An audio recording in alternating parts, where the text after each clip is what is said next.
अगर अपने घर पर कार वॉशिंग के पर्पज़ से फोम स्प्रेयर लेने की सोच रहे हो ना, तो कुछ बातें मैं आपको बता दूं जो आपकी जाननी बहुत ज़रूरी है। सबसे पहली बात, अगर हम एक प्रेशर की बात करें ना, जो नॉर्मल प्रेशर होता है, तो उसमें जो पाइप यूज़ होता है, हैवी वाली की बात कर रहा हूँ मैं, जो कमर्शियल यूज़ में आता है, उसमें जो पाइप यूज़ होता है वो होता है हाइड्रोलिक पाइप।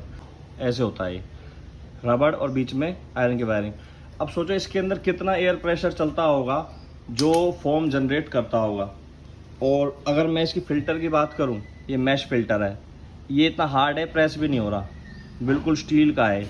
तो अगर हम सोचें कि हम 2-1 हज़ार रुपये का प्रेशर लेते हैं, मैंने मार्केट में देखे जितने भी प्रेशर थे सबकी रेटिंग की, और 3.5 एक मेरे को थोड़ा सही लगा, आईके का फोम स्प्रेयर कौन लेता है 6,000 रुपये का। अब बंदा 6,000 रुपये खर्च करने से अच्छा है कि थोड़े से पैसे और इन्वेस्ट करके क्यों ना एक प्रेशर वाशर ही ले ले ना। तो मैंने काफ़ी रिसर्च करी, इन तीनों में एक्सपेरिमेंट करे हैं, जिसका एक्सपेरिमेंट करते करते एक का मेरा ये टूट भी गया और 2 भी हैं। और बहुत सारे प्रोडक्ट यूज़ करके देखे, प्रोफेशनल जो ये आता है कमर्शियल यूज़ में, इस फिल्टर को भी लगा के देखा। इस फिल्टर में से तो आप एयर पास नहीं कर पा रहा, इतना इसके अंदर प्रेशर ही नहीं बन पा रहा तीनों में से किसी के अंदर भी, जो इसके अंदर से एयर पास कर दे। वो भी मैंने पुराना यूज़ करा था, तो वो हमारा एक्सपेरिमेंट फेल रहा। जितने भी फोम प्रेशर वॉशर होते हैं, मेन बात बतानी है आपको ये कि इसके अंदर एयर बहुत ज़्यादा चाहिए होती है फोम जनरेट करने के लिए। और एयर को कंप्रेस करने के लिए ये प्लास्टिक के पार्ट्स जितने भी आते हैं फोम स्पेयर मार्केट में, इतनी स्ट्रेंथ नहीं होती कि वो इतनी अच्छी फोम जनरेट कर दें। वो बस इतनी कर सकते हैं, या तो आपको एक गाड़ी का टायर वॉश करना हो, या फिर एक डोर, या एक वो। आप जितने भी यूट्यूब पे वीडियोस देखोगे ना, सबके अंदर आपको एक ही चीज़ कॉमन देखने की मिलेगी। जितने भी रिव्यू हुए पड़े ना प्रोडक्ट के, चाहे वेवएक्स का हो चाहे शाइन एक्स प्रो का हो, किसी ने भी सिंगल टाइम में पूरी कार को नहीं करा।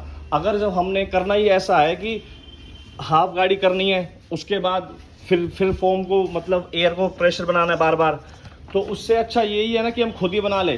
2 चीज़ें आ गई समझ में। पहली तो ये कि थिक फोम कैसे जनरेट करनी है, और लॉन्ग लास्टिंग हमें अगर फोम चलानी है तो कैसे जनरेट करनी है। अगर आप सोच रहे हो कि फुल कार के लिए हम इसको यूज़ करें, तो ये कहना गलत होगा। आपके पैसे अगर 2-4 हज़ार जितने भी आप लगा रहे हो एक फोम स्प्रेयर के ऊपर, वो गलत होंगे।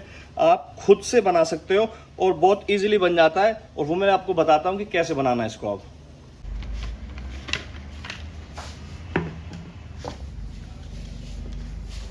इस पाइप को निकालना है, जितना अंदर जाना है ना पाइप हमारा, मान लो इतना जा रहा है अंदर, इतना जाने के बाद पिन से होल करना है। और पिन जो लेनी है ना, वो पिन लेनी है हमें सबसे पतली, जितनी पतली हमारे पास है। मेरे को भी ये मिली थी, इस पिन को आप देख सकते हो, इसी से कर लेना। बेशक आप साइज आपको दिख रहा हो सेफ्टी पिन का।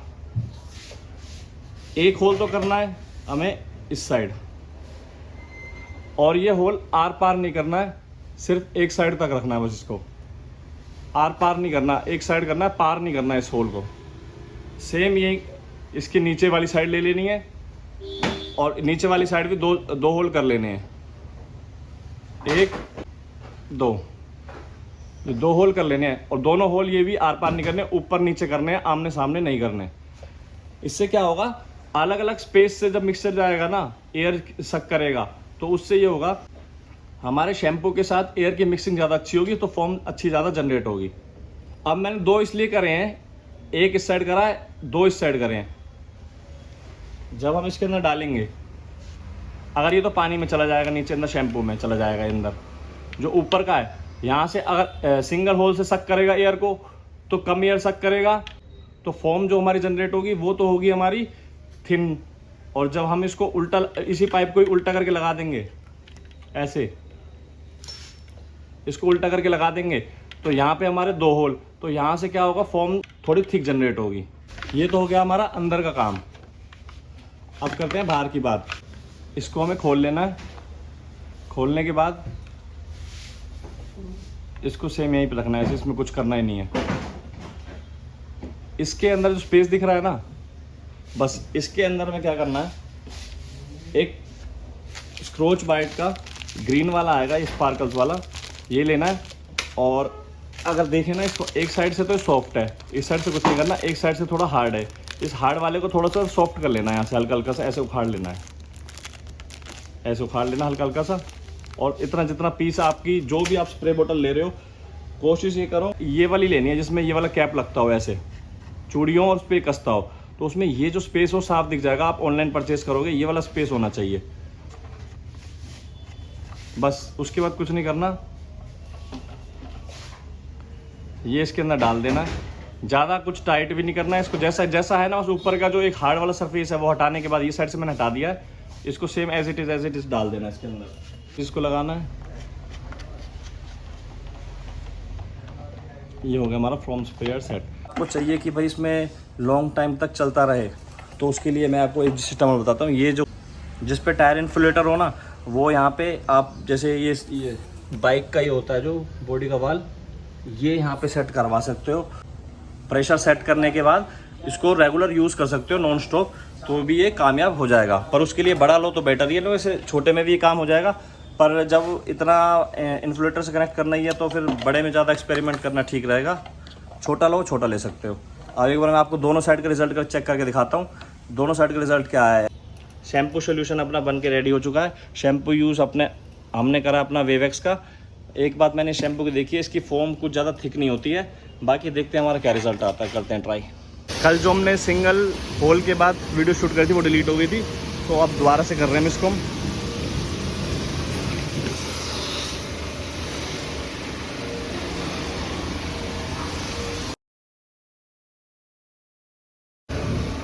शैम्पू बहुत पतला आएगा,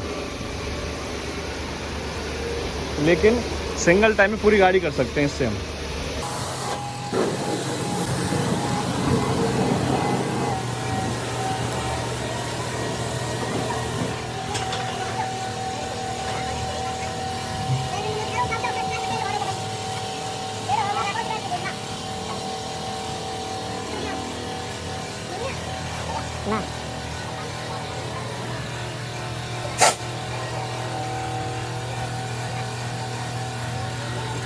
यहाँ भी पीछे भी मार दिया मैंने एक बार, पर नंबर की वजह से मैं आपको दिखा नहीं रहा पीछे भी।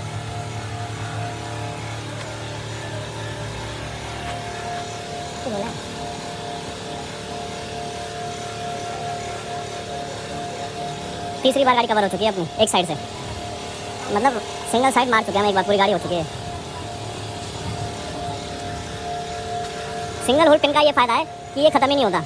फोम थिन जरूर आएगी लेकिन लॉन्ग लास्टिंग बहुत ज़्यादा होने वाली है।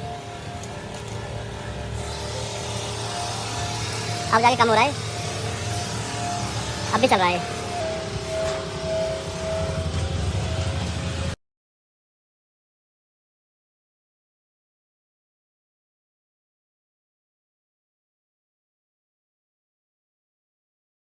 सिंगल होल के साथ देखा होगा आपने, फोम ज़्यादा थिक नहीं थी। अगर हमने जब फोम थिक करनी है ना, अब हमने जो 2 होल करे हैं, अब इस साइड है डबल होल, इसको चेंज करके अब इसको लगा के इस साइड, और फिर अब चेक करते हैं हम दोबारा से। जो मेन डिफरेंस होने वाला है ना, अब 2000 या फिर 4000 की कैन में और हमारी इस कैन में बस एक ही चीज़ का डिफरेंस है, वो मैं आपको क्लियर बता दूँ। हमारा जो नोज़ल है ना, वो सीधा एक पॉइंट पे स्प्रे करेगा, लेकिन जो हम 2-1 हज़ार रुपये खर्च करेंगे ना, वो इस चीज़ के लिए खर्च करेंगे। इससे हम अपने फोम को नोज़ल भी कर सकते हैं और सीधा स्ट्रेट लाइन भी मार सकते हैं, फैला के मार सकते हैं। सिंगल होल पे टेस्ट हो चुका है, अब करते हैं डबल पे। इसको कर दिया लॉक, प्रेशर देखो, पहले कंपैरिजन थिक है फोम।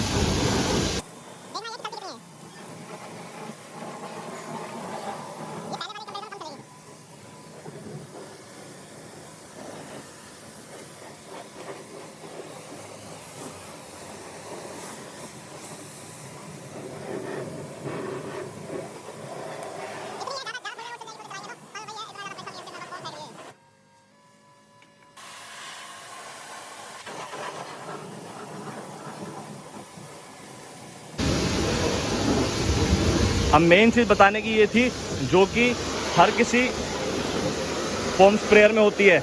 हम एक साइड को स्प्रे करने में लगे रहते हैं, दूसरे साइड की स्प्रे इतने देर में उतर जाती है।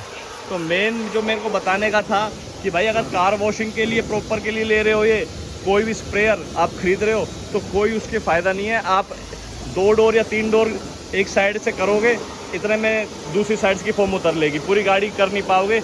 ऐसे को होता नहीं है कि हाफ गाड़ी पहले दो, हाफ गाड़ी बाद में दो। तो इसलिए भाई मैं बताना चाहता हूँ कि फोम स्प्रेयर का बेकार है, कोई नीड नहीं है इसकी। अगर आपको एक एलॉय की डिटेलिंग करनी है या फिर 2 एलॉय की डिटेलिंग करनी है, इंटीरियर में ड्राई क्लीनिंग करनी है फॉर्म जनरेट करके गेटों की या फिर रूफ की, तो आप इसको यूज़ कर सकते हो या परचेज़ कर सकते हो। अब आपके ऊपर डिसाइड आप करो कि आपको 2000 रुपये वाले जो फोम स्प्रे हैं वो भी सेम यही काम करने वाले हैं, कोई इससे अलग काम नहीं करेंगे। बाकी आप पे डिपेंड करता है कि आपको क्या लेना चाहिए क्या नहीं।